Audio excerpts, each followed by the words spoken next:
Jadi gitu guys ya. Oh, Lu denger, ini dari seorang Chief Marketing Officer Memes toko ya? kripto ya. Lu belajar bikin memes, belajar shit posting. Oke. Itu akhirnya pas nggak lama gue dapet tawaran untuk kerja di Binance kebetulan waktu itu. Serius? Lu ditawarin? Ditawarin. Kok bisa? Gue juga nggak tahu bro. Siapa yang ngasih tahu nama gue? Yo guys, oke, welcome back to BLP, Banteng Lari Podcast. Akhirnya gue putuskan namanya BLP aja. Kali ini di episode ketiga, gue kedatangan tamu yang spesial banget. Nih orang super sibuk ya. Ini orang super alpha. Gue yakin ya, sebagian besar dari kalian itu punya produknya di smartphone kalian, tapi mungkin gak kenal orangnya siapa yang running this produk ya. So today gue sama Bro Wan Iqbal. Halo bro. Apa kabar bro?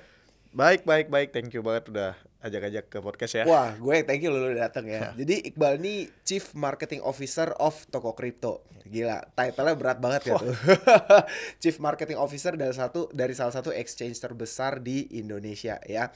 Dan banyak nih orang tuh sebenarnya alfanya banyak banget ya. Gue dengar banyak good stories lah mengenai Iqbal, dan gue juga suka ngobrol sama dia juga. Terakhir ini by the way ini kita harus batasin nih ya. Ini cuma sejam doang nih ya. Terakhir baru 2 malam lalu kita ngedimsum dari jam 9 malam sampai setengah 2 pagi. Ya, tuh. Gila, hancur banget gitu. Tapi by the way lu gimana men? Sehat men? Baik Aman? banget. Aman banget. Market gimana? Market sekarang lagi seru lah ya. Mungkin seru. Menurut gue sih konsolidasi terakhir mungkin ya. Mungkin. Itu dia. Mungkin. Tapi kita lihat. Gitu banyak ya? faktor juga yang masih depends juga ke sana sini, tapi all the numbers tuh udah heading towards ke sana lah kalau gue lihat ya. Benar. Ya. Tapi toko kriptonya sendiri gimana? Maksudnya setahun ini kan market gila banget, Pak. Gila banget, maksudnya dari 2023 kayak hiking up kenceng banget. Tahun ini gila men, maksudnya itu tahun ini lebih gila lagi menurut gue. Naik kenceng banget sampai Maret April, habis itu kayak bener-bener crashing down gitu. Lu pada tuh pusing gak sih maksudnya running exchange dengan semua kondisi volatility seperti ini, atau sebenarnya lu happy gitu dengan keadaan ini gitu karena more trade volume gitu? Betul. Gimana? Makanya bisa dibilang kalau misalnya lu udah masuk ke cycle sekarang ya, masuk cycle bull lah kita bilangnya ya, cycle halving, cycle bull, itu sebenarnya happy problem bro. Oh, I see. Iya kan? Okay. Memang pasti ada problem lah. Nggak mungkin nggak ada, semua exchange pasti ada problem. Kayak misalnya ketika lagi gede banget nih volume, itu kan happy dong. Lu karena happy, revenue masuknya cukup besar. Tapi di satu sisi lu harus make sure nih, there is no issue. Iya kan? Yes, itu yang kita pengen hindarin ya, orang trading nyangkut lah. Atau misalnya kita ada isu di liquidity dan segala macam. Nah itu yang kita sangat hindari. Apalagi kita itu memang usahain banget, kita adalah exchange dengan liquidity paling bagus. Jadi makanya kita harus make sure nggak ada kendala lah. Nggak ada kendala dalam tradingnya, nggak ada kendala dalam orang deposit, withdrawal, dan lain-lain. Itu yang benar-benar kita jagain banget gitu. Nah satu sisi ketika volume itu naik, orang kan nggak lihat nih, oh ini banyak loh belakangnya yang harus disiapin, sistemnya harus disiapin, infrastrukturnya harus disiapin. Orang taunya kan exchange mah happy aja. Kalau trading volume gede nggak gitu juga sebenarnya. Karena memang kalau lu nggak ready, yang ada jadi malah jadi get back ke lu, terus kemudian orang pada protes, komplain, and then leave your business kan, karena your service is not good enough gitu. Nah itu yang kita hindari sih sebenarnya. I see, oke. Tapi gini nih, sebelum gue loncat lebih jauh ngomongin market dan outlook ke depan nih ya. Gue tuh sebenarnya lebih pengen flashback dulu ya, ke belakang dulu. Kita tarik mundur dulu nih. Gue pengen takut nih gue. Gue pengen denger dulu sejarahnya Iqbal gitu. Tapi mungkin inilah nanti at the end ya, gue akan tanya 2 pertanyaan yang gue yakin kayak kita udahlah, nggak usah tarik mundur, nggak usah tarik depan. Ini kayak 2 pertanyaan yang gue yakin lu semua mau tahu ya. Yang pertama, udah telat beli TKO belum? Oke. Gak bercanda. Yang kedua adalah kapan TKO target harga berapa? Waduh. Gak. Gue gak bakal tanya itu juga. Tapi gini, lu tuh pertama kali masuk industri ini tuh gimana ceritanya sih? Karena menurut gue ya, semua orang ya di Indo ya khususnya ya, yang gue temuin ya, masa gini, lu masuk crypto industry pasti lu punya cerita-cerita lucu gitu. Enggak semuanya tuh selalu gitu. Menurut gue ada cerita lucunya gitu. Nah, lu tuh gimana sih gitu? Masuk industri crypto tuh gimana gitu? Oke, jadi ini tuh sekitar tahun berapa ya kalau gue nggak salah tuh sekitar 2016, 17 lah. Ya, pertama 16, 17 lah, gue juga lupa exactly kapan. Tapi gue inget banget kenapa akhirnya gue nyobain crypto. Jadi pada waktu ini beli nih. Pada beli pertama kali. Jadi waktu itu tuh awalnya itu tuh sebenarnya gue pengen buka RDN bro. Hah? RDN saham. Bener, itu Serius pertama ya? kali gue tuh udah belajar. Jadi gue ikut kelas-kelas saham gitu kan. Oke. Cuman kemudian kelas trading dan lain-lain gue diajarin sama ada senior gue ngajarin cara ngeliat fundamental saham tuh, gimana Serius? cara baca laporan keuangan dan segala macam. Udah tuh akhirnya gue menyatakan hari itu gue siap buat buka rekening saham ke RDN kan. Oke. Ketika gue membuka waktu itu, dulu tuh 2016 belum ada yang sekarang instan buka Ya, lu satu hari, benar, nggak benar. ada bro. Gua ngerasain.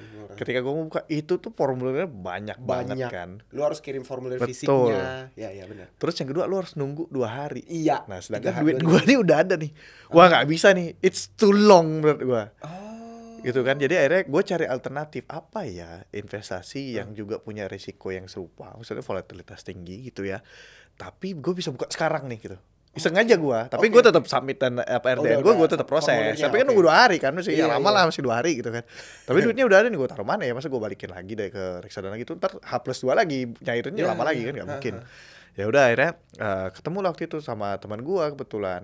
Jadi gue waktu itu masih single lah ya, gue masih tinggal di apartemen waktu itu sama temen gue bilang, gue baru di kantor diajarin satu instrumen baru apa kripto katanya. Oke. Itulah pertama kali gue mengenal kripto dan pertama kali akhirnya gue beli juga gitu. Oh iya. Benar. Belinya waktu itu 2016. Bitcoin tadi. Bukan, masih di luar waktu Bittrex ya.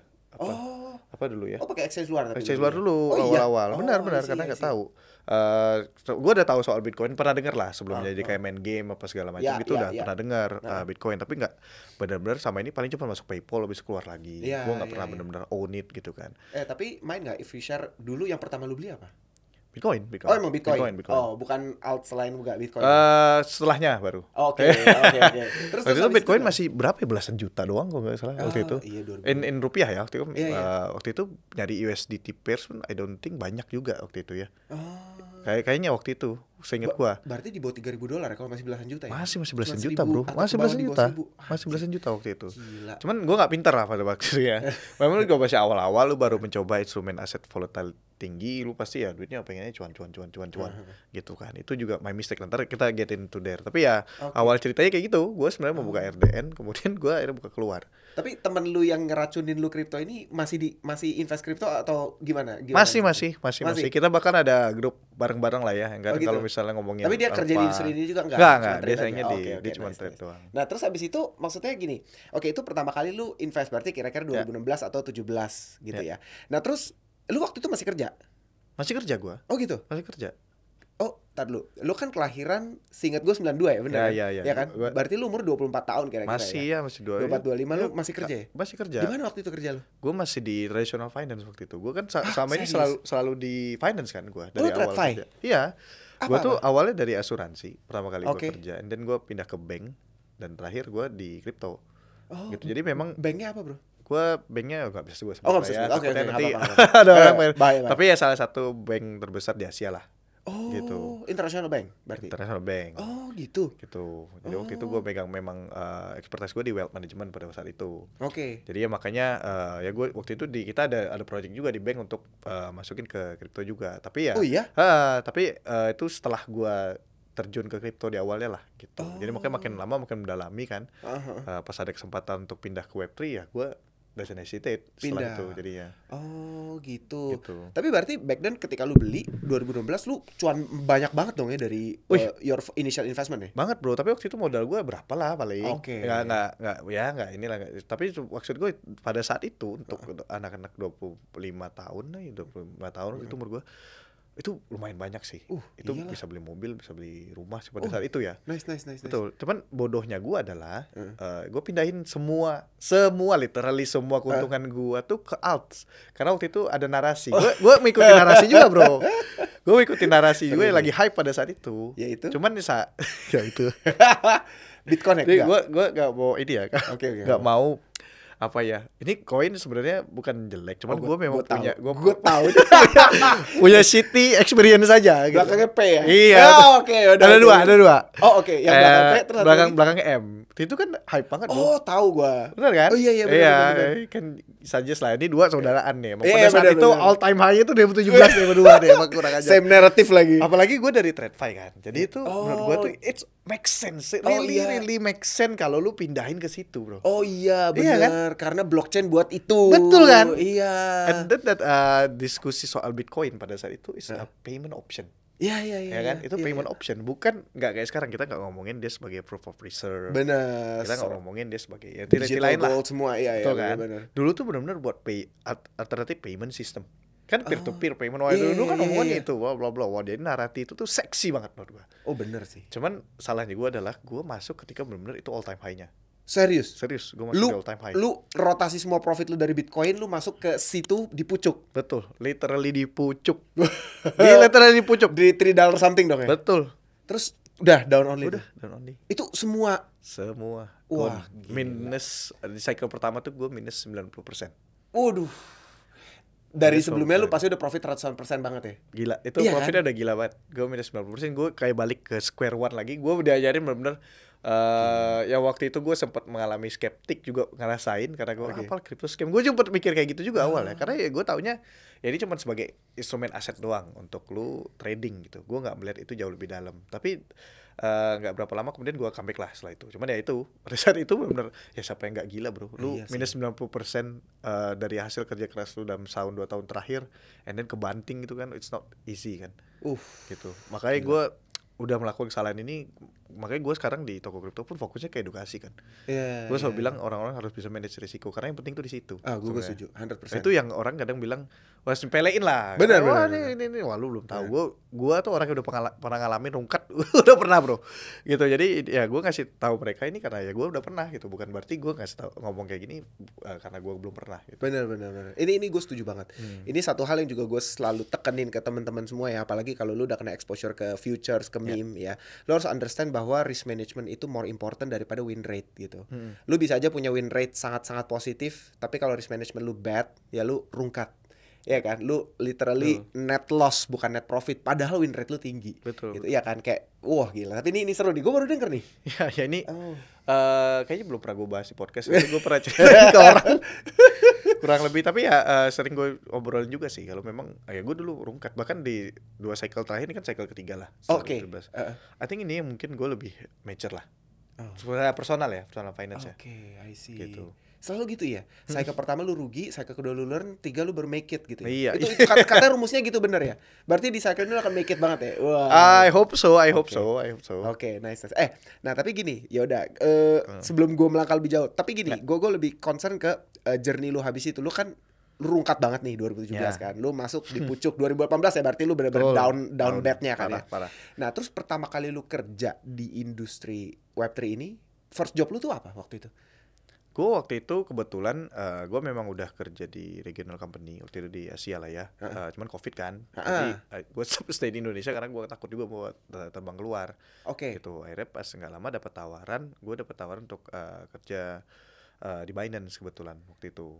Serius? Lu ditawarin? Ditawarin. Kok bisa? Gue juga nggak tahu bro. Siapa yang ngasih tahu nama gue? Siapa yang? Gue tiba-tiba ada orang yang reach out. Terus we are looking for regional marketing manager for Binance. Oke. And we are interested with your profile katanya. Ya udah. Serius dari headhunter gitu. And then, wow. Ya udah. Dari LinkedIn tuh, LinkedIn atau email gitu? Dia reach me via apa ya? Gue juga lupa nih. LinkedIn kayaknya deh, kayak waktu itu ya. LinkedIn apa WhatsApp ya, I don't know lah. Tapi waktu itu ya di reach out lah, basically di reach out. Keren nih orang nih. Ditawarin. Orang pengen kerja di Binance, dia ditawarin, gila. Berarti lu profil lu bagus banget. Terus gimana ceritanya? Nah dari situ akhirnya gue coba dong. Kan gak ada nothing tulus lah, gue coba aja gitu kan. Coba. Itu 2020? 2021. Wah. Oke. Terus. Tapi gue udah balik sih waktu itu, setelah kemarin ya. Jadi gue udah tahu Binance apa. Gue dulu juga sempat jadi usernya. And then gue jalanin gitu kan. Terus sampai akhirnya ngobrol bahkan sampai HI gitu. Oke. And then ya udah akhirnya mereka oke dengan gue oke juga. Siapa yang nggak mau kan? Everyone know Binance lah gitu. Bener. Ya udah gue join aja. Gitu.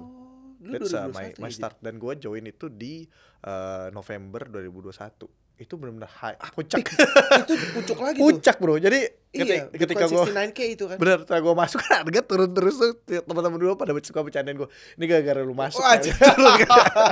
Oh gitu. Oh lu November 2021. November 2021. Oh gitu. Ya, Baru masuk Binance tuh. baru masuk Binance. Waktu itu megang marketnya Asia Tenggara lah. Waktu itu kan masih baru banget, terus Oh mau iya, Asia ekspansi. Tenggara, bukan Indo doang. Bukan Asia Tenggara as a Jadi whole. semua sampai Singapura, Malai, Thailand itu Benar, semua benar. yang overseas semua. Benar, benar. Oh.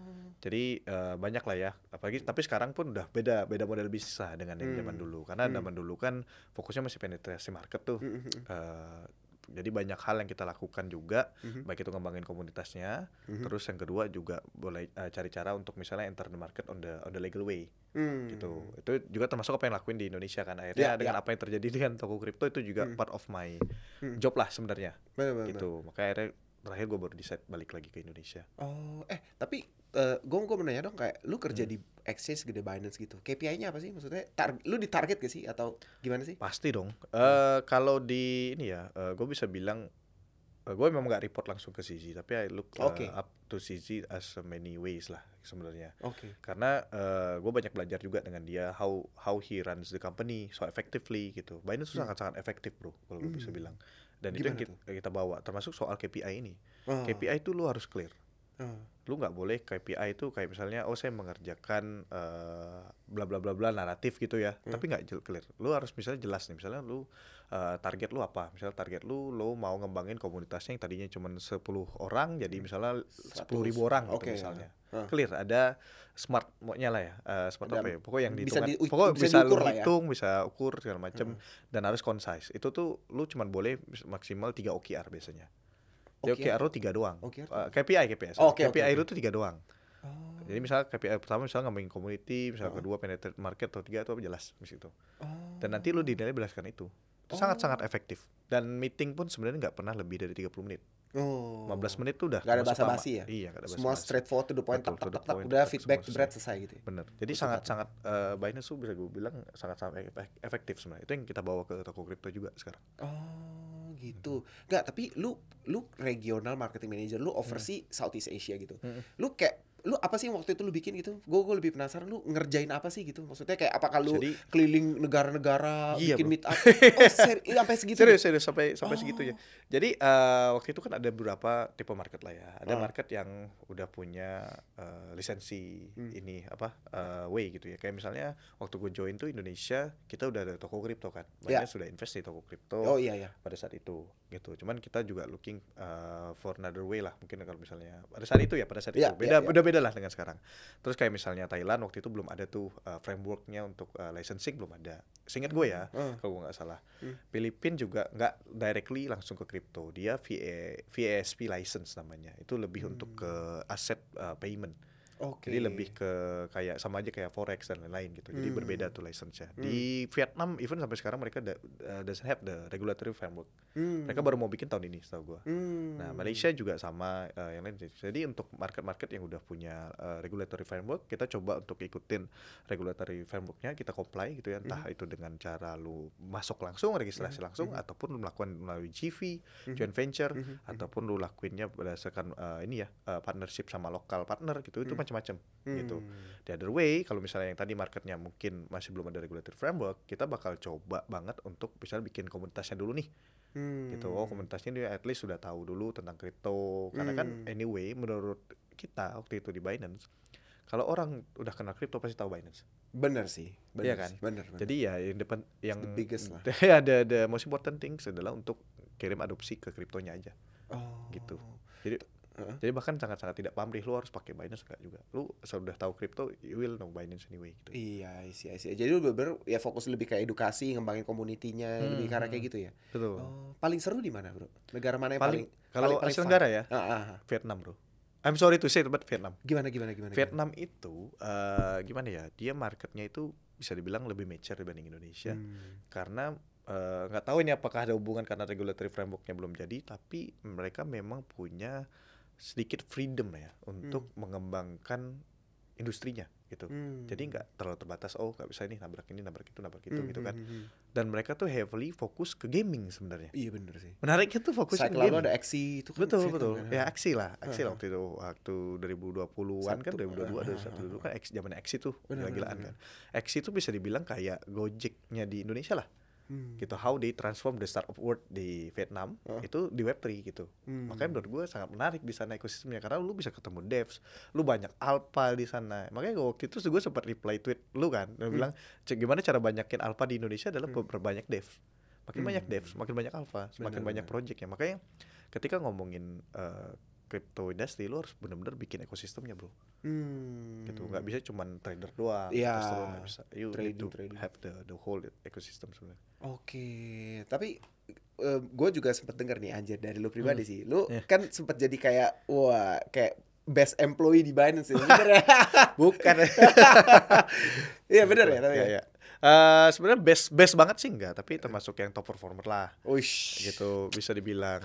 Karena memang ya waktu itu market gue cukup menarik, bro. Gue pegang Asia Tenggara tuh menarik banget. Banyak yang bisa diolah lah. Sebenarnya Asia is a very interesting market gitu ya. Memang populationnya yang terus banyak yang pertumbuhannya pun selalu bagus. Jadi ya satu sisi gue lucky juga, gue dapat megang market Asia. Kalau mungkin gue dikasihnya di Eropa ataupun mungkin di US mungkin beda cerita gitu. Gue cukup lucky juga di situ. Jadi not essentially my effort juga gitu, ada faktor lucknya juga, tapi satu sisi ya gue juga karena gue memang passion banget ke industri ini ya, jadi gue senang aja gitu ngelakuinnya. Ya nggak langsung ternyata pas dilihat secara numbers wise juga bagus.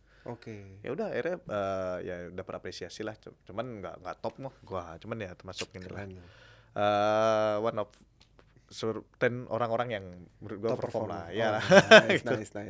Nah terus berapa lama udah di Binance waktu itu?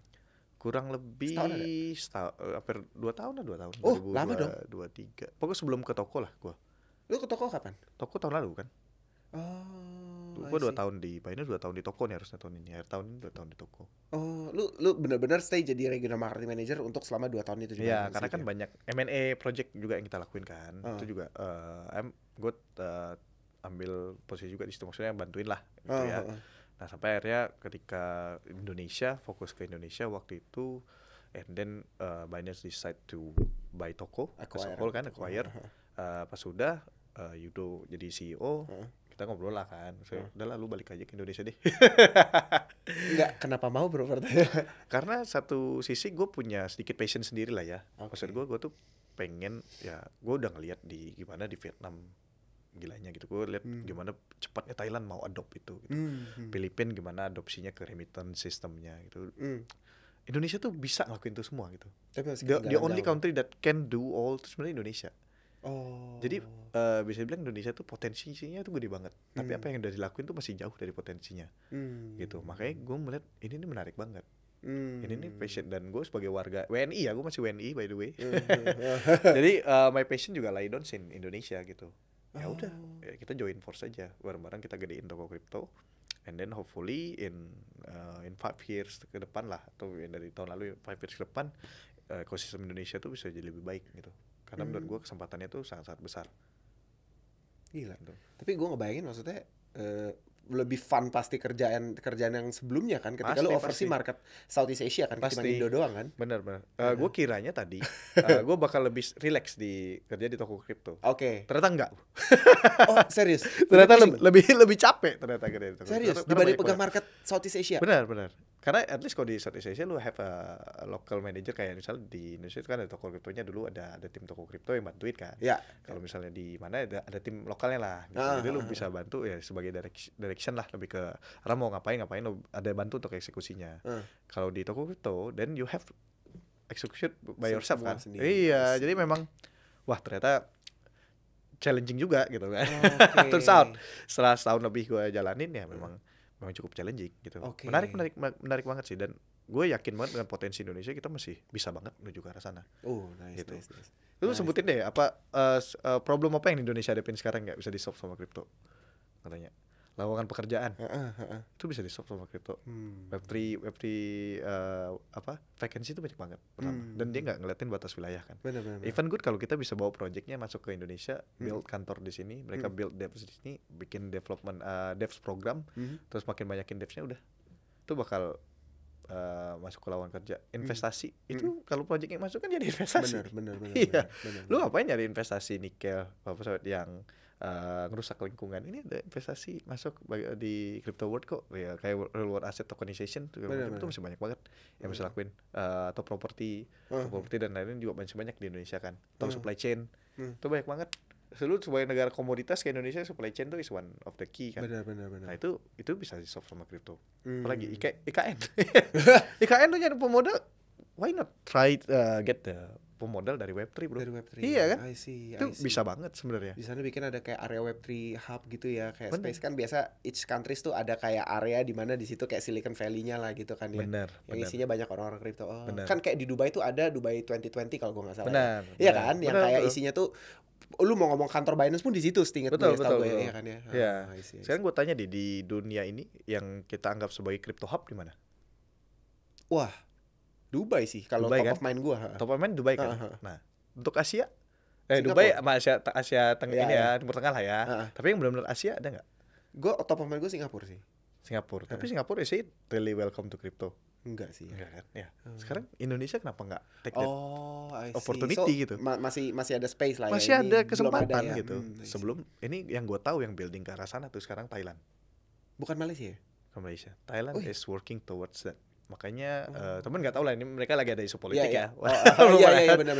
Tapi sebenarnya yang gue dengar sebelumnya itu dari waktu kemarin kan yang Binance CH launch kan kita juga ke sana ya. Kita ngobrol juga sama beberapa tim di Thailand. Itu mereka ada arah ke sana. Dari pemerintahnya itu sangat supportive gitu. Karena mereka memang kita harus akui lah Indonesia is not a big country compared to like walaupun kita G20 ya, as a country we are big, tapi kalau misalnya in the decision making kita nggak bisa stop kayak US, stop dong lu nggak usah lakuin, nggak bisa. It's kebalik justru kan US mau lakuin what they want itu gampang banget, ataupun kayak China they have a political influence yang sangat besar. Indonesia tuh enggak lah, belum sampai di level itu. Cara untuk Indonesia untuk bisa naik level ke level sana ya lu memang harus fokus ke satu industri yang bisa elevate lu gitu kan. Kita punya industri nikel misalnya, tapi kita nggak ada production untuk EV. Ngapain kita cuma jadi komoditas doang. Nah sekarang ada Web3, kenapa nggak lu coba aja di Web3? Iya benar. Iya kan, orang paling banyak kita archipelago lagi, pulauan lagi. Lu mau ngumpulin cuma di IKN, lu ngumpulin di Jakarta susah. Kenapa nggak do the remote things gitu kan? Iya kan? Dan itu nggak elevate cuma Jakarta doang, nggak elevate satu pulau doang. Lu bisa bikin di Sumatera apa, lu bisa di Kalimantan apa, Sulawesi apa. Misalkan infrastrukturnya dibangun, it's always possible. Benar. Nah ini gue jujur nih salah satu message yang gue pengen share ke audience melalui video ini dan ngundang lu sebenarnya adalah maksudnya gini, lots of opportunity di Web3 industry ya. Nggak cuman dari trading atau dari coding gitu loh. Ngerti gak maksud gue? Lu bisa jadi pelaku industrinya, lu bisa kerja di industrinya. Makanya gue undang ini one of the best lah, Chief Marketing Officer dari toko kripto, gimana nggak one of the best gitu. Nah tapi gue nanya dong, maksudnya lu sehari-hari ngapain sih? Maksudnya kasih idea dong to the audience gitu, ya especially ya mereka yang memang let's say gini, gue tuh nggak pinter trading, gue nggak bisa coding gitu. itu bener gue real banyak temuin loh. Gue real banyak banget temuin terutama di kalangan anak muda ya. Itu jadi mental block gitu loh. Mereka ngerasa kayak wah gue nggak bisa trading, gue nggak bisa coding juga. Berarti gue kayak nggak bisa nih berkarir di industri ini gitu. Nah gue mau nanya sama lu, kayak lu orang yang udah, gila, menurut gue udah kompeten lah ngomong ini. Lu pernah jadi regional marketing manager Binance, sekarang di TKO. Apa sih skills yang lu butuhin? Apa sih yang skills yang ya memang require gitu untuk lu bisa kembangin Web3 project or kerja di industri ini as marketing side gitu. Marketing side ya. Mungkin satu hal yang menurut gue juga like di Indonesia juga ya, kalau gue itu adalah disiplin sih bro. Satu hal tuh basic banget ya. Basic banget. Semua hal tuh sebenarnya basic banget. Yes. Gue liat kalau orang tuh sebenarnya kalau kerja ya, kita siapapun lah kita. Gini gue juga diajarin sama mentor gue. Sebelum Web3 pun gue kebetulan untungnya cukup lucky juga gue ketemu mentor-mentor yang luar biasa lah. Gue bahkan kalau dari setiap industri semua orang pasti tahu lah siapa mentor-mentor itu. Dan gue banyak belajar dari mereka soal ini disiplin. Jadi kan lu pengen bikin trust nih gitu kan ke orang kan, lu pengen nunjukin lu tuh bisa dipercaya gitu untuk kerjain sesuatu atau dua hal. Tapi sebelum lu bisa nunjukin itu apa sih yang lu harus bikin build sendiri dari diri lu, itu dari disiplin. Kayak misal disiplin lu ngerjain kerjaan lu sesuai apa yang lu dibutuhkan dari lu gitu. Kemudian disiplin dengan menjaga diri lu untuk tetap sehat, untuk bisa ngelakuin kerjaan itu juga disiplin kan. Disiplin untuk benar-benar ya nurutin 1, 2, 3, 4, 5 flow-nya gitu ya, benar-benar sampai akhir, selesain sampai akhir. Bahkan salah satu bosku tuh pernah bilang everything can be done gitu deh. Jadi itu nggak ada yang nggak bisa selesai kata dia. Itu cuma depends ke kita mau selesainya tuh kayak gimana. Apakah kita mau selesainya berantakan atau kita mau selesainya itu secara rapi. Oke, gue ngerti. Bener kan? Jadi ya itu baik lagi kita cukup disiplin enough nggak kita untuk bisa selesaiin itu sama rapi gitu.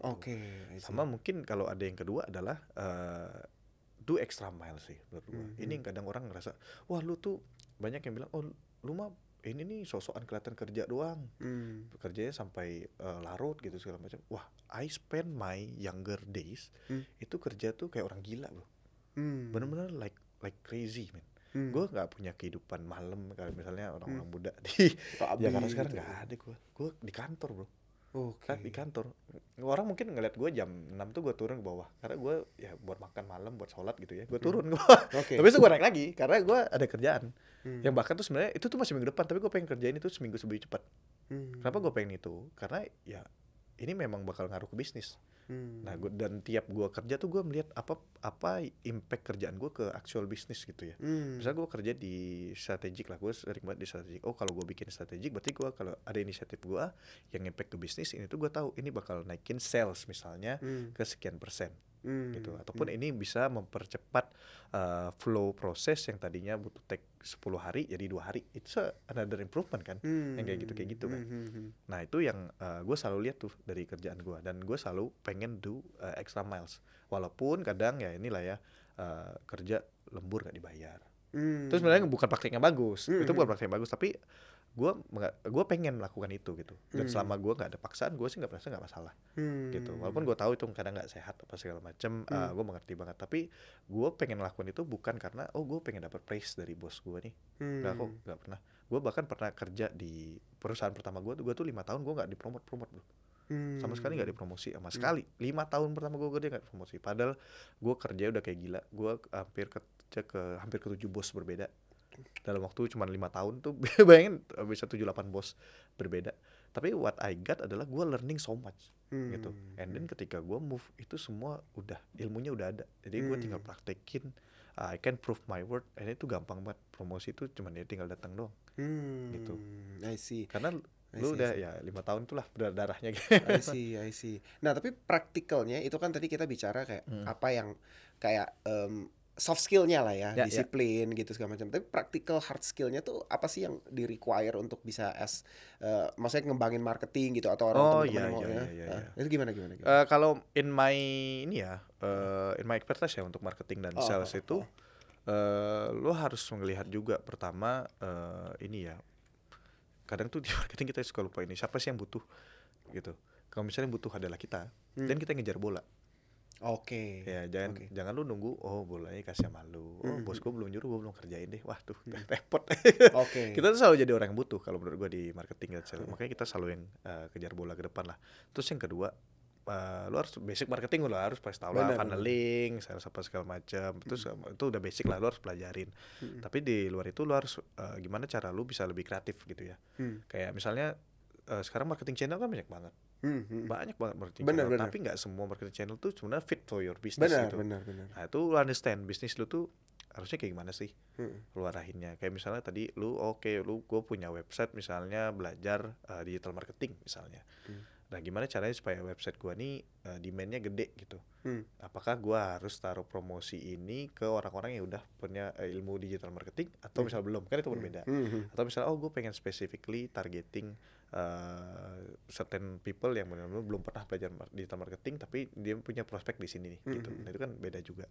Jadi ya itu juga tuh harus lebih kreatif pilih segmennya, belajar segmentasi juga itu penting banget tentang audiens seperti apa sih yang lo harus kenalin gitu. Tapi benar itu tuh semuanya basic semua sih. Basic marketing yang benar-benar lo harus pelajarin dulu lah. No secret lah ya sebenarnya. No secret. Cuman memang ya itu tadi lu lebih disiplin pertama and you do extra miles. Udah itu dua aja. Jadi kalau gue coba lebih put more practical misalnya kalau misalnya ada temen lu mau hire seseorang deh jadi bawahan lu jadi kayak subordinates lu gitu. What skills that you looking for? Itu tuh apa aja?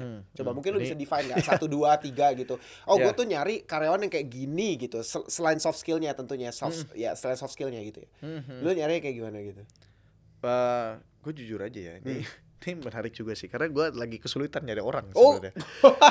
Bener. Agak susah nyari orang. Gue tuh pertama Kita kan tuh ya, kemarin kan gue info ya di Twitter gue kita nyari orang. Oh gitu. iya. Itu tuh banyak banget yang daftar. Thank you banget teman-teman yang daftar. Itu gue Oke. sangat-sangat appreciate. Tapi sebenarnya nyari orang yang fit itu susah. Oke. Fit tuh yang mana kita ngeliat yang sesuai culture-nya sama kita lah, sama gue, sama company gitu ya. Itu tadi yang orang yang bisa kelihatan dia tuh disiplin dan bisa lakuin extra mile tuh memang kelihatan sih. Dari ketika dia nyampein tuh kayak interview lah ya. Dia tahu apa yang dia lakukan dan dia tahu apa yang dia mau. Itu kelihatan banget ketika lu interview. Kalau lu kelihatan nggak siap belah bloh gitu ya. Apalagi kemarin banyak banget kalau di Web3 itu isunya selalu gini kalau gue lihat. Ada orang profesional bagus kerjanya tapi dia nggak punya pengalaman Web3. Oke. Satu sisi ada orang Web3 tapi dia nggak profesional. Enggak, iya. Iya. Temuin irisannya ini susah Iya, banget ya. temu irisannya itu agak susah. Itu yang kita cari sebenarnya. Oke. Ataupun at least tapi kalau disuruh pilih, gue bakal pilih orang yang profesional tapi belum tahu Web3. Yes. Kenapa? Karena ya itu tadi gue balik lagi. Lebih gampang tularin knowledge-nya ya. Bener. Dibanding kayak suruh dia disiplin itu Bener. kayak ngerti Nah kan? ini kendalanya di Web3 tuh. Kayak kemarin ya, gue cuman posting kerjaan. Lu kalau mau ini lu DM gue. Oke. Di DM masih ada nanya, kok masih buka lowongan pekerjaannya? Itu udah gue gak akan jawab. Iya benar. Gak akan pernah gue jawab. Karena Bener. lu udah bisa baca, lu udah bisa lihat, lu udah bisa tahu itu CV lu submit kemana, ke siapa, udah just do it gitu loh. Bener. Kenapa lu harus nanya lagi gitu Bener. kan? Maksudnya lu udah jelas instruksinya. Jangan mempersulit hidup lah gitu kan. Bener. Itu gue setuju. Mempersulit, udah lu udah tahu ini simple ya udah ajar aja gitu. Gue setuju. Wah tuh masih banyak di kita tuh sering kayak gitu sih. Maksudnya be brave aja. Oke, gitu. oke. Oke, gue setuju sih karena ini gue juga pengalaman, gue pernah hiring via Twitter, via Instagram juga gitu. Karena selalu juga sama isunya gitu. Gue udah kasih clear instruction, tapi ya elah kenapa lu nanya lagi gitu. Ya it shows lu tuh gak siap gitu for this role gitu loh. How you tuh incompetent sebetulnya. Dan gue gak akan bother untuk buang waktu untuk hire lu juga gitu loh. Ngerti kan? Nah, ini teman-teman yang masih kuliah nih. Gue menarik ya. Ini teman-teman yang masih kuliah, kalau mau karir di Web3 industry mesti ngapain? Selain disiplin segala macam, apakah maksudnya currently number one yang lu harus berkuasa untuk hasil digital marketing kah, content marketing kah, atau sebetulnya misalnya listing atau or anything gimana? Shit posting. Memes ya. Tapi memang benar. Karena gue setuju. Satu sisi ya kalau itu shit posting atau memes itu kan how you actually communicate in a better way, right? Exactly. Ya, banyak orang nggak paham ini. Tapi ya itu sebenarnya orang sekarang attention span-nya makin lama makin kecil. Exactly. Lu apalagi lu ini ya apa kandang monyet. Penikmat aplikasi kandang monyet kalau di X ya itu kayak gitu. Itu attention span lu tuh kecil banget gitu. Jadi lu memang harus bagaimana cara capture orang-orang ini, yaitu through yang simple communication, salah satunya memes. Itu yang banyak nggak orang tahu ya. Itu benar banget. Benar. Gue pernah baca risetnya loh. Ya. Memes itu mampu untuk trigger ya emosi dan maksudnya pikiran dan emosi lu tuh simultaneously gitu loh. Karena lu get the message. Benar. And perasaan lu juga ke trigger ya, entah itu lucu, entah itu marah, entah itu kesel, sehingga message-nya tuh stickiness factor-nya tuh kuat gitu. Makanya gue dalemin banget bikin memes itu. Dari sejak gue baca itu kayak udah berapa bulan lalu lah. Udah lumayan lama lah gitu. Oh itu mah riset udah lama bro. Udah lama banget. Iya udah lama banget. Gue baru baca, anjir ternyata penting banget lu ngerti memes ya. Penting banget. Makanya kayak gue banyak bikin memes.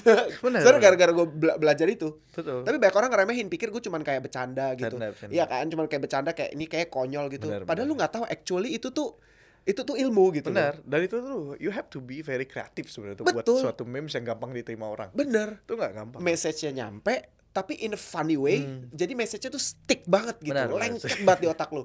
Gitu. Kayak lu jadi maksudnya gini dengan message. Maksudnya gini, key message lu bisa sama tapi lu bisa punya influence langsung directly ke orang itu. Karena perasaannya lu trigger gitu. Benar. Karena kalau cuman kayak beli ini ya, orang enggak ke-trigger tuh lu gak peduli lagi gitu. Benar.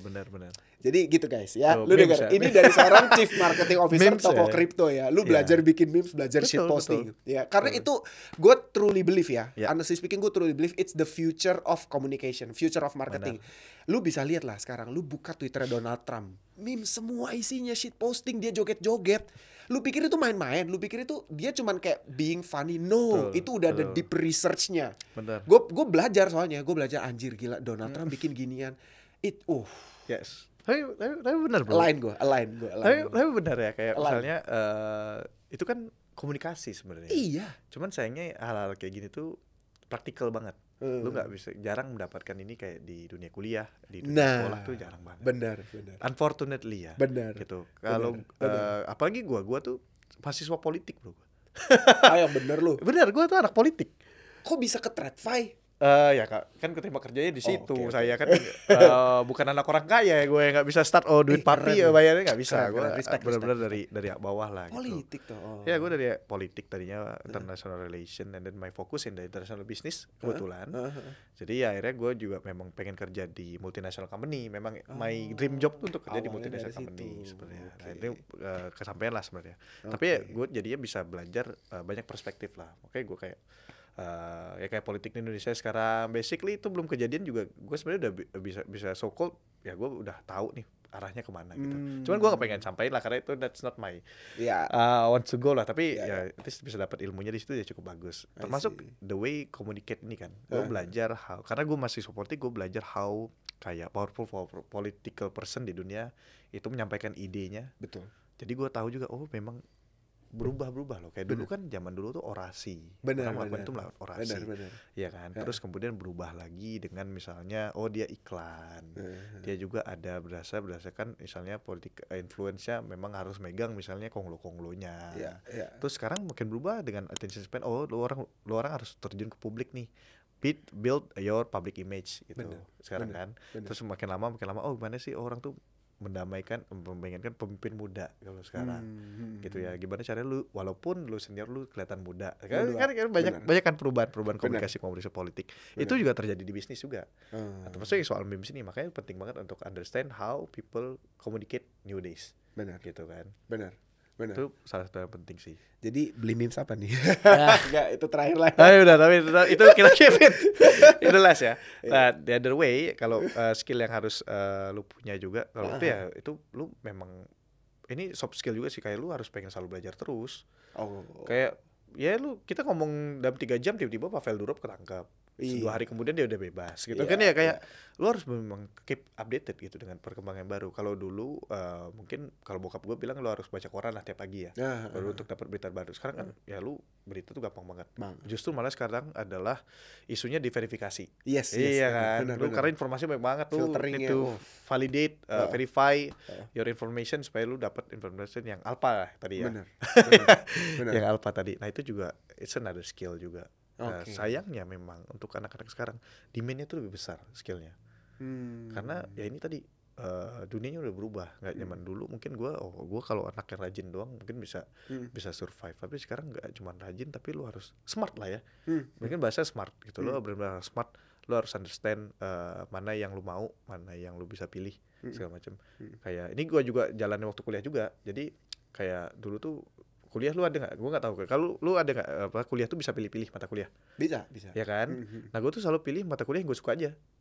Kalau gue nggak suka ngapain gue capek-capek spend my time gitu. Tapi ketika gue udah milih, gue bakal dedicated di situ. Gitu loh. Gue bakal belajar. Walaupun mungkin di kelas gue kelihatan kayak gue tidur, tapi sebenarnya gue memahami gitu. Gue bisa diadu lah di Indian gitu kan. Kalau gue tuh memahami karena gue memang misalnya gue ngambil kayak gue kan fokus gue ke international business gitu waktu kuliah. Gue benar-benar pelajarin bisnis gimana, kayak sejarah uang. Bahkan gue tuh sempet tadinya, gue bukan pengen skripsi gue tuh bukan pengen bahas Bitcoin, bukan. Karena waktu itu gue belum terekspos banget lah. Tapi gue tuh pengen ngebahas tentang satu currency yang bisa jadi netral currency in the world. Karena gue lihat dolar tuh is too dominant. Yes. At that time, bahkan sampai sekarang gitu. Iya, sampai sekarang. Iya. Ini nggak mungkin karena dolar is controlled by one government kan, by satu negara gitu. Nggak adil dong, nggak fair dong buat negara lain. Nah itu tuh gue udah melihat political tensionnya itu dari berarti 12 tahun yang lalu waktu gue kuliah berarti. Ketika gue mau bikin skripsi soal itu kan. Tapi pas gue bikin itu, dosen pembimbing gue bilang, kamu siap nih lulusnya 3 tahun lagi. Oh jangan bu. Tapi Bu ini jangan deh. Saya ganti. Ya udah akhirnya itu gue ganti deh. Yang lebih simpel. Jadi yang lebih simpel yang gue bisa lulus dalam kurang lebih 6-7 bulan ke depan. Kalau enggak gawat juga. Ini masalahnya kuliah waktu itu ya gue bukan dari kalangan yang banyak duit gitu ya bisa dibilang. Jadi kuliah juga gue harus pakai beasiswa apa segala macam. Jadi ya 4 tahun tuh udah enough lah buat gue. Karena kalau enggak bayarnya susah bro. Mana gue harus kerja bro. Gitu kan. Iya sih benar sih. Wah tapi keren loh. Ini seru banget nih storynya nih ya. Apa ya? Gue sangat berharap nih ya kalian semua tuh bener dengerin, resapin apa yang dari tadi Iqbal ngomong. Karena itu lots of alpha ya buat kalian khususnya yang pengen bener-bener berkarir di industri Web3. Karena real ya bro. Ini gue nggak terlalu bombastis kan kalau gue bilang apa ya? Opportunity lu kerja di Web3 itu sangat gede dan gajinya tuh gede. Ya nggak? Bisa confirm nggak? Ya, lumayan lah. Gue tapi jujur ya, gue secara pribadi dapat banyak banget offer gitu ya. Gue juga udah ngeliat teman-teman gue juga yang berkarir di industri ini kayak salary-nya gede men. Ya kan kita kemarin dapat offer yang sama bro, nggak? What? Nggak ya? Apa nih? Nggak. Apa nih? Nggak. Bercanda. Ah, yang bener loh. Gue langsung kayak kepikiran nih. Bercanda. Ini jajan ada. Oh, nanti off the record lah ya. Oke. Nah, gue sekarang mau continue bahas outlook market lah. Tadi kan kita udah sempat singgung sedikit lah sama lu gitu loh. Nah, lu main gak? Maksudnya, lu masih gimana ya? Apakah bull market yang sesungguhnya udah lewat atau sebetulnya kita masih belum menyaksikan bull market yang sesungguhnya? Itu dua pertanyaan. Gue start dari situ. What do you think? Menurut gue sih sedang berjalan ya. Masih ongoing prosesnya. Iya, berjalan nice. Memang. Ya lu ngapain sih pengen buru-buru? Apa sih lu kejar? Mau cepet kaya sih. Ya gue mengerti sih. Tapi kalau lu kaya tahun depan gak apa-apa dong. Gak apa-apa. Iya kan? Gak apa-apa sih lu buru-buru. Masalah kan investment itu bukan sprint kan. It's marathon kan. Lu bisa jatuh di step pertama, cycle kedua, and then you make it in cycle 3 going forward. Ya oke lah. Yes. Right? Yes. Kenapa enggak gitu? Kayak gue juga ya tadi gue bilang cycle pertama gue minus 90%. Cycle kedua tahu nggak lu alasan kenapa gue bisa bangkit? Itu karena gue masih ada sisa-sisa duit dari ICO bro. Oh, ICO 2017. Yes. Banyak banget kan ICO kan. Iya. Cuman scattered banget nih. Misalnya kayak Cardano gue dapat ICO tapi gue taruhin di mana nih walletnya. Terus ntar anjir. Jadi lu kumpulin itu ya? Kumpulin. Oh. Jadi pas somehow 2021 tiba-tiba lu kaget, ih kok ada Cardano? 2020. Oke. 2020. Waktu itu gue lagi istilahnya BU lah ya gue BU cuman gue mana duit gue ya, kayak gue bisa ada duit nih. Oke, gue dulu pernah invest crypto, gue buka dong itu my old wallet ya, kayak dulu ada di Bittrex, kemudian ada Binance juga. Bitcoin ID sempat karena waktu itu salah satu di Indonesia kan. Iya benar. Pak William gitu ya. Sebelum akhirnya toko kripto tuh 2018 baru ada. Iya benar. Nah itu gue buka tuh akhirnya semua, dan turns out my ICO result masih ada. Lumayan banget. Wah lumayan banget pada saat itu. Lumayan banget. Akhirnya gara-gara itu gue bisa merit lah. Wah anjir gila. Karena lumayan banget itu waktu 2019 gue balik lagi, gue lihat lumayan banget. 2020 gue biarin 2021. Jadi lumayan banget kan. Itu akhirnya gue dapet tuh. Cuman gue melakukan mistake juga pada cycle itu juga. Di mistake itu gue terlalu banyak invest ke project-project juga lah, proyek-proyek baru. Gitu ya. Entah itu project NFT, entah itu project alts yang baru-baru banget kan dulu. Wah lu taruh 1 ETH di sini, 1 ETH di sini. Iya. Kan zamannya Ethereum banget tuh 2021 kan. Benar. Waktu apalagi pas alt season, wah tuh bullish banget. Ini mau bikin ini gue taruh lah semua karena kira-kira jadi debu. Jadi tapi at least di situ gue sebenarnya udah profitable, dapat profit lah pada saat zaman itu ya. Profitnya udah masih net profit lah ya. Masih net profit. Tapi gue belajar juga ternyata tuh kayak gini tuh kadang nggak perlu juga lakukan. Kalau gue diemin aja misalnya Bitcoin tuh, even sampai sekarang kalau gue diemin itu dari awal gue ya Bitcoin itu outperform semua. Cuman satu tindakan ya. Satu tindakan beli, satu tindakan jual, udah itu akan outperform semua research gue lupakan modalnya saat kecil pada saat itu dapat Bitcoin belasan juta doang, gue bakal lebih kaya dibandingin gue sekarang sebenarnya. It's a simple way sebenarnya itu kan. Cuman dia itulah ya, karena juga manusia kita kadang nggak sabar. Gue juga pernah ngalamin nggak sabar. Cuman setelah 3 cycle ini gue ngalamin, itu gue bisa bilang investment itu maraton. It's not a sprint gitu. Jadi ya step by step is okay. Nah tapi berdasarkan pengalaman lu nih, lu udah lu udah lewatin namanya rek, learn, dan sekarang mestinya secara teori CT lu akan make it in your third cycle gitu ya. Biggest back lu apa nih? Biggest back conviction terbesar lu, biggest back lu apa nih? Bitcoin lah pasti. Tetap Bitcoin ya? Tetap Bitcoin lah. Bitcoin at least sekarang bisa dibilang. Kalau non Bitcoin apa?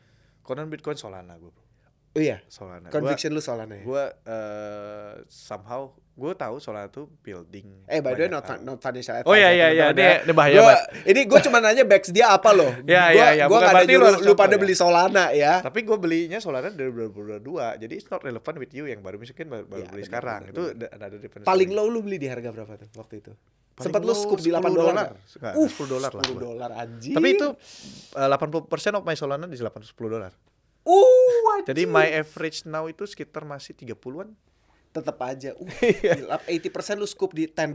Yes. Damn, gila. Karena pada saat itu jadi kan waktu itu ya itu mungkin bottom call untuk Bitcoin juga ya. Waktu itu gue masuk juga Bitcoin karena ini kalau kayak dia waktu pada saat itu ya November 2022 tuh ya kan pembicaranya tuh bakal ada checks yang jatuh tuh. Bener. Karena gue waktu itu masih di Binance, gue liat nggak mungkin sih Binance karena gue tahu kita melakukan pemisahan antara aset user dan aset company gitu kan. It's not gonna happen lah, in my opinion gitu. Cuman mungkin aja ada yang gue nggak tahu terus gue salah kan ya, I don't know gitu kan. Jadi gue tetap conscious juga. Cuman ternyata yang cek nomor 2-nya yang fallen karena isu yang gue duga itu adalah pemisahan aset antara aset customer dan aset company gitu. Nah itu yang terjadi nomor 2 pas sudah nomor 2 itu I don't think so there is another black swan event. Gitu. Jadi lu langsung all in. Ya udah, gue cobalah masukin kan ke Bitcoin waktu itu. Cuman nggak semua, ada berapa gue sisain. Yang sisanya nih, gue masukin mana? Kepala gue pasti pertama Ethereum dong. Iya dong. Mana-mana kan kita masih pikir Ethereum dong. Cuman gue lihat semenjak Vitalik ngerubah Ethereum dari proof of work ke proof of stakes, it's not sexy anymore for me ya. Gue lihat kok stake everybody can stake. If work, not everyone can do work gitu kan. It's a different story gitu. Ya udah gue cari yang lain. Gue setuju tapi law of thermodynamics-nya jadi hilang di itu. Benar. Ya kan? Oke. Nah, terus jadi gue cari yang lain dan ketemulah Solana karena dia mati lampu. Iya. Kedua kali kan. Fatnya jelek banget itu. Benar, itu fatnya jelek banget. Tapi gue penasaran jadi gue cek kan di dalam. Dan terus gue menemukan ada beberapa devs itu ngembangin memes. Ngembangin meme waktu itu Bong. Ya Bong masih awal-awal banget itu. Sayangnya gue nggak beli bro. Tapi gue tahu mereka lagi develop. Bong waktu pada saat itu. Dan gue lihat ini kok aktif chainnya, mungkin banyak yang pakai, makanya mati lampu, dia jamming and then dia mati lampu karena itu alasan dia mati lampu kan. Ini kalau mati lampu 3 kali dia bodoh sih menurut gua. Kalau dia aja masuk ke lubang yang sama 2 kali dia udah bodoh. Ini kalau dia mati lampu 3 kali dia bodoh. Oke, this might be a little bit apa ya bisa dibilang bukan gambling juga ya, tapi ada risiko gede lah gitu. Tapi I get my conviction karena gua ngeliat banyak devs yang lagi building di Solana. Ya udah deh, coba aja deh gua bilang kan. Ya, pertanyaan gua nih, lu tahu dari mana banyak devs yang build di Solana? Apakah karena power connection lu sebagai CEO? Enggak. Gua lu nge-DJ di Twitter. On-chain activity-nya. On-chain aja ya. On-chainnya banyak address baru, terus banyak transaksi baru gitu. Itu it's a simple way lah. Yes. Soul scan lu bisa lihat di situ kan banyak activity, banyak orang mindahin it-nya banyak ke Solana juga waktu itu. Jadi akhirnya gue lihat ya menarik nih Solana nih. Makanya gue bilang udah mati lampu 2 kali. Ini udah bottomnya nih, kalau lu mati lampu lagi lu bubar nih. Bubar nih si chain ini kan. Walaupun mereka kemarin mati lampu lagi sih, cuma karena mereka udah go up jadi enggak masalah. Akhirnya ya udah I'm trying kan. And coba Bong masuk. Kemudian kayak gitu, wah gila. Terus Weave kan, macam, wah itu tuh gue tahu Weave tuh udah dari Desembernya sebenarnya, cuman sayangnya gue ya, gue masuknya telat lah. Istilahnya pas udah mulai listing di checks gue masuk, tapi anyway pun di situ udah lumayan. Bener. Gitu, cuman ya terlambat juga lah, gue nggak apa-apa banget. Tapi ya gue dapet conviction gue di Solana kayak gitu. Gitu. Nice. Tuh makanya ini Solana Foundation harusnya undang gue nih. Lily. Ambasador. Lily. I see. Terus abis itu kalau alts gitu gimana? Maksudnya lu apakah cuma benar-benar lu kan apa cuman benar-benar kayak safe play Bitcoin, Solana, or mungkin saham yang kecil-kecil lainnya, atau lu juga agak agresif dalam arti dijening ke memes, ke alts gitu. Lu main juga nggak kesana? Ada kan kemarin gue chat lu nanya beli di mana. Itu ya ada lah, tapi porsinya nggak sebesar dulu, bahkan nggak sebesar dulu. Ngaturnya gimana? Itu berapa persen dari portfolio untuk nge-DJ? Gue boleh DJ mungkin di bawah 5% kali ya. Di bawah 5%, tuh. Di bawah 5%. Itu yang benar. Ya karena gue kalau lihat, karena gue belajar dari 2 cycle sebelumnya kan, gue coba itu gede banget. Bahkan cycle pertama tuh gue 100% all in loh. Itu that's very crazy. Di pay itu ya? Ya, yang kedua tuh mungkin ada 40-50%. I'm trying to. Tapi walaupun itu gue masih net profit gitu, dan 50% sisanya. Nah sekarang nih gue sebenarnya cycle ini gue lebih konservatif sebenarnya bro. Iya. Bahkan dia mungkin gue tanya yang lain lagi, mereka tuh lebih agresif. Gue tuh sangat konservatif sekali, mostly in Bitcoin, Solana, and then now I'm looking at another diversification ke Ton. Oke. Karena gue lihat ya memang bagi banyak pengembangan ekosistem sana, gue suka aja gitu. Terus kemarin baru dapat alpha di Coinbase juga, ada berapa sedikit lah ya. Apa tuh? Ya ada lah gitu. Seri-seri dong. Seri satu aja. Gue dengar banyak pengembangan kayak di Mantra macam kemudian ada banyak lah ya. Kemarin oncen-oncen yang datang, ada tim Solana, Ethereum juga datang. Ada berapa lagi mereka mau balik lagi. BSC juga gue lihat banyak yang menarik. BSC. Termasuk Justin Sun dengan Tronnya kemarin juga dengar di Coinbase juga cukup banyak lah sebenarnya, menarik juga sih. Cuman sekarang kalau untuk memes banget di Jerman gue masih ada dari Solana gue tuh ada yang gue alokasin lah, tapi dari Solana gue pun paling maksimal cuma 10% lah allocationnya ke sana, tapi ada gitu. Senang aja kalau make it ya udah, kalau make it ya udah. It's okay juga gitu. Understand the risk understand aja gitu kan. I see. Gitu. Karena gue juga coba melihat gimana sih ekosistemnya. Gue lebih seneng ngeliat gimana sih ekosistem ini tuh lagi working gitu. Kayak misalnya mereka tuh ngembanginnya ke developer tipe apa sih gitu. Punya long term plan gak sih mereka segala macam gitu. Itu sih. Jadi ya. Nih gue pernah tadi kan lu udah sebutin Bitcoin, terus ada Solana, terus lu interest di Ton. Tapi TKO lu nggak punya, men? TKO tentunya ada dong. TKO ada dong. Kalau itu mah termasuk one of the big lah. Serius? Masuk big 5 di buyback ya juga. Oh iya. Real. Oke. Karena gue memang pakai juga kan TKO. Terus gue juga lagi ngembangin juga gitu. Gue beli TKO di 3.000-an. So I'm in the floating profit sekarang. Yang bener lu beli gue. Wow. 3.000-an. I see. Gue bahkan aja gue aja beli gitu ya. Gue gak dikasih. Itu maksud gue. Lu gak dikasih, lu beli. Enggak, gue beli. Enggak, pertanyaan gue ini gue setahu gue, correct me if I'm wrong, gue taunya karyawan Binance itu digaji dengan BNB. Karena toko enggak ya? Enggak, bro. Jadi itu depends on you sebenarnya. Lu bisa milih digaji dengan tergantung base lo. Kalau base gue kan dulu di Dubai. Oke. Dubai can receive payment by crypto kan. Ya. Jadi lu bisa decide mau crypto ataupun mau dolar juga bisa. Bisa fiat pun juga bisa. It depends on you actually. Cuma memang mostly banyak yang milih BNB karena ya bro, siapa yang nggak mau bro? Bener sih. Lu tiap gajian naik. Oke, another 5-10 bucks is okay, right? Iya iyalah. Walaupun ada resiko turun tapi tetap aja long run lu pasti menang. Benar. Oh, I see. Nah, pertanyaan gue, karena toko kripto digaji TKO gak dong, kita dengan Indonesia rupiah ya. Ini tolong Kemenaker Bapak Ibu. Enggak kok Bapak Ibu, kita gaji dengan rupiah. Makanya saya pun beli. Saya pun enggak dikasih lah istilahnya, enggak dapat. Saya benar-benar beli. Jadi dari gaji saya sisihkan untuk beli TKO. Oh, gitu. Oke. Benar-benar beli gue. Saya beli. Dan gue beli di 3.000-an. Kemarin pas 3.000-an lagi gue beli lagi. Masih hold sampai sekarang? Masih hold. Masih panjang roadmap-nya? Masih panjang lah. TKO kita lagi proses untuk finalize the foundation sekarang. Foundation? Toko Crypto Foundation? TKO Foundation. Jadi buat TKO-nya. Karena kan berdasarkan peraturan nggak boleh nih exchange punya token kan. Iya benar. Bisa nih. Nah nanti TKO ini bakal ada foundationnya. Dengan ada foundation ini TKO bisa lebih cepat lah dari sekarang. Karena sekarang kan mereka memang nempel banget sama toko kripto kan. Utility-nya dari toko kripto terus. Sedangkan utility on-chain-nya, utility yang untuk globalnya itu belum banyak ke develop. Nah, harapan kita nanti dengan ada foundation, ini kita juga lagi cari orang nih untuk bantu foundation-nya. Itu usahanya lebih cepat. Gitu. Kemarin by the way gue lihat lu lagi nyari apa ya?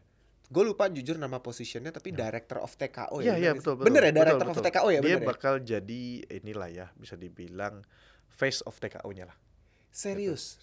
Ya memang bener sih, harus ada sih. Harus ada. Dan ini global position ya. Jadi kita nggak cuma hire dari Indonesia doang. Gitu. Kan kandidatnya macam-macam juga, ada yang dari Asia, dari macam. Oh iya. Udah banyak ya apply ya pasti ya for this position ya. Basically, tapi itu susah juga nyarinya bro. Memang sih. Basically lu mesti jadi kayak Justin Sun untuk Tron lah ya. Benar. Face of Tron ya Justin Sun. Anjir, Justin Sun di token 2049 kayak bukan promosi the most fast reliable apa gitu, muka dia jadi dipajang. Itu real. Tapi emang begitu. Jadi nanti ya mereka bisa punya on-chain benefit, mereka punya global utility juga. Itu yang dicari kan. Karena terus holder TKO tuh paling banyak bukan Indonesia loh. Yang bener loh. Bener bro. Padahal pertama kali listing di Indonesia kan? Paling banyak holdernya itu salah satunya ya. Indonesia top 3 lah. Top 1 kayaknya. Top 1 Indonesia. Tapi enggak, kalau second tuh ada Turki, ada Korea bro. Serius. Banyak banget market globalnya tuh banyak holdernya. Kok bisa? Pertanyaan gue, exposure bisa nyampe sana tuh kalian dagang Ya ke itu sana mungkin tuh bisa tanya the previous founder lah ya. I see, benar. Tapi ya memang banyak banget yang udah dilakukan kan dari zaman dulu kan, dan sekarang pun memang utility-nya banyak, kayak misalnya di global tuh setahu gua ada beberapa country lu allow untuk beli tiket pesawat, hotel tuh lewat TKO. Oh. Ya, so you can use TKO for that di luar ya, di luar bukan di Indonesia. Jadi banyak hal yang akhirnya orang pakai juga gitu kan. Terus mungkin menurut gua ada satu hal juga yang menarik di TKO adalah TKO tuh satu-satunya project Indonesia yang mengglobal tuh. Benar-benar punya global utility. Dan kedua memang holdersnya juga global. Terus juga kayak lu bandingin sama any ada local projects and on the market cap side aja lah. Yes. Udah jauh banget. Jauh. Gitu. Makanya gua nggak happy sebenarnya karena cuma TKO doang. Gue pengen lebih banyak project-project di Indonesia yang bisa go global. That's why I trying to help and do my best to bring our local project ya, yang legit ya tentunya ya, benar ya, untuk bisa go global juga. Karena Indonesia tuh potensinya gede banget. Gitu. Banyak banget sebenarnya. Wah, ini alpha loh ini. Ini banyak banget alpha nih yang tadi dibocorin nih. Gua nggak tahu nih seberapa kalian tuh bisa nyerap itu as alpha, tapi ini literally real alpha nih. Ya. Oh, gitu ya. Gue sempat misunderstood sih soal itu gitu. Tapi kayak ternyata begitu lu explain gini kayak oke. Nice. Jadi nggak, lu lihat lah kalau misalnya soal listing aja ya, Toko Crypto tuh listingnya tidak agresif. Not aggressive listing. We never do aggressive listing. Kita tuh listing tuh selalu berhati-hati. It's not our core business untuk listing. Cuma we happy to help the local project listing. Yang bisa memang kita bisa bantu, why not gitu. Gitu kan, karena kita ya itu lumayan idealis kalian ya. Kalian lumayan Wah, idealis lumayan ya? banget bro. Nggak bener-bener profit oriented ya.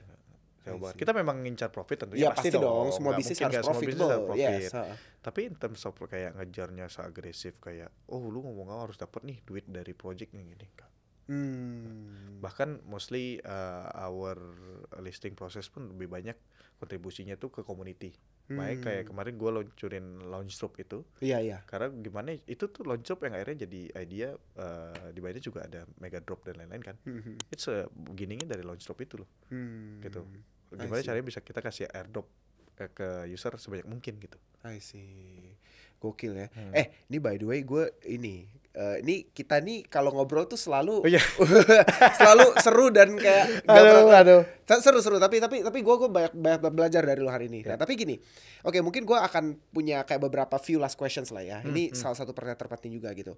Untuk teman-teman gue rasa ya banyak banget dari kalian semua yang kayak baru masuk crypto market in this cycle ya kan, baik dari tahun lalu atau tahun ini ya. As seorang yang udah 3 cycle, as seorang yang gue yakin lu udah make it sangat luar biasa, as seorang yang udah beli Solana $10. What is your best advice to them? Give at least one best advice lu. Ini bakal against the degen community, tapi I have to do it lah. Please. If crypto is a game, how to win it is Bitcoin. Kuncinya di situ. Jadi lu mau trading berapa X pun di memes mana ataupun di alts mana, bring that back to Bitcoin. The game is to have as much as possible Bitcoin in your wallet. Kuncinya di situ. Apalagi kalau lu nyarinya long term ya. Yes. Nah, itu gimana caranya lu bisa nambahin jumlah Bitcoin lu. Udah itu doang caranya. Tapi kalau lu misalnya short term, lu mau swing, lu butuh duitnya buat kehidupan sehari-hari, it's another story. So the vision gitu ya. Visinya lu harus bisa ngelihat goals lu itu untuk accumulate as much Bitcoin as possible. Caranya mungkin bisa melalui berbagai hal ya. Terserah. Lu bisa kerja, lu bisa ngapain, lu bisa trading, lu bisa beli meme segala macam. Tapi at the end of the day lu harus rotate back into Bitcoin. Betul. Balikin ke Bitcoin lagi. Jadi ujung-ujungnya nanti lu harus lihat berapa banyak Bitcoin yang lu punya untuk the next cycle. I see. Gitu. I see. Makin banyak lu punya, the bigger your boat lah.